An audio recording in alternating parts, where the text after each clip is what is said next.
வணக்கம் நண்பர்களே. இன்றைக்கி நான் உங்களுக்கு செஞ்சு காமிக்க போகிற டிஷ் என்னென்னா சிக்கன் குழம்பு. வாங்க எப்படி செய்கிறதுன்னு பார்க்கலாம்.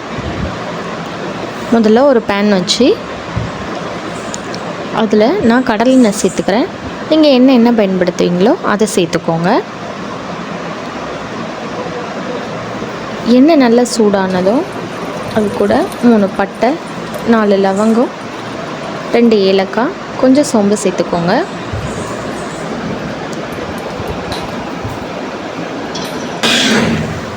அதுக்கப்புறம் சின்ன வெங்காயம் சேர்த்துக்கோங்க.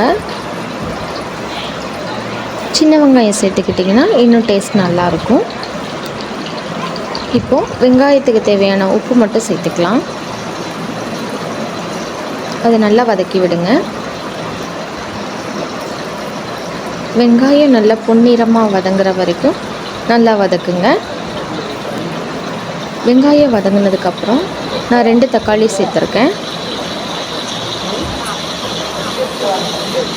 வெங்காயமும் தக்காளியும் நல்லா பேஸ்ட் மாதிரி வதங்குற அளவுக்கு வதக்கிக்கோங்க.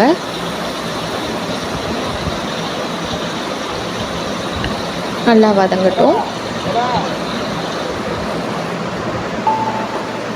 இப்போது வெங்காயமும் தக்காளியும் நல்லா பேஸ்ட் மாதிரி வதங்கிடுச்சு. இப்போ நம்ம இதோட இஞ்சி பூண்டு பேஸ்ட் எடுத்து வச்சுருக்கோம். அதை 1 ஸ்பூன் சேர்த்துக்கலாம். இதோட பச்சை வாசனை போகிற வரைக்கும் இதை நல்லா வதக்கி விடுங்க.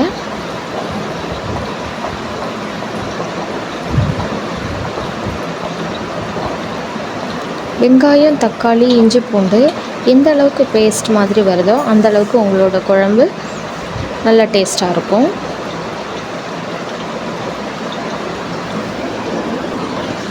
இப்போ இதோட 1/4 டீஸ்பூன் மஞ்சள் தூள், 2 டீஸ்பூன் கொத்தமல்லி, 1 டீஸ்பூன் ஜீரகத்தூள், 1 teaspoon garam masala, 4 spoon chicken masala நான் சேர்த்துருக்கேன். இது எல்லாத்தையும் சேர்த்து இப்போ நல்லா கலந்து விடுங்க. இது நல்லா வதங்கினதுக்கப்புறம் இதோட சிக்கன் சேர்த்துக்கோங்க. நான் 3/4 கிலோ சிக்கன் எடுத்திருக்கேன். சிக்கனையும் சேர்த்து மசாலாவோடு சேர்த்து நல்லா பரட்டி விடுங்க.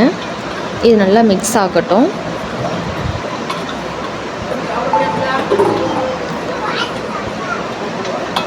எல்லாம் சேர்த்து மிக்ஸ் பண்ணுங்கள். இப்போது இது கொஞ்சம் தேவையான அளவு தண்ணி ஊற்றி வேக வைங்க.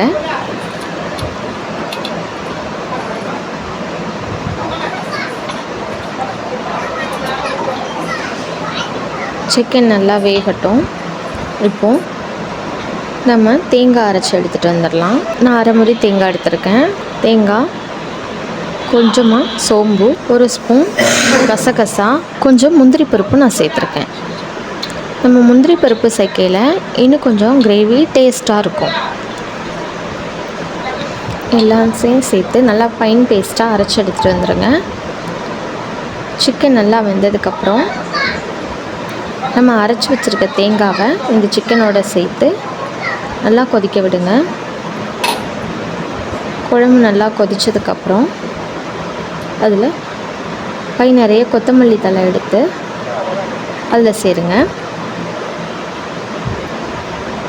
இப்போ பாருங்கள், குழம்பு நல்லா கொதிக்குது. இந்த டைமில் நம்ம மூடி போட்டுட்டு ஆஃப் பண்ணிடலாம்.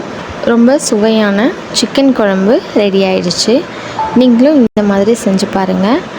எப்படி இருந்ததுன்னு செஞ்சு பார்த்துட்டு எப்படி இருந்ததுன்னு எனக்கு கமெண்ட் பண்ணுங்கள். இது நம்மளோட சேனலில் புதுசாக நம்ம எடுத்திருக்கக்கூடிய ஒரு சின்ன வீடியோ. சப்போர்ட்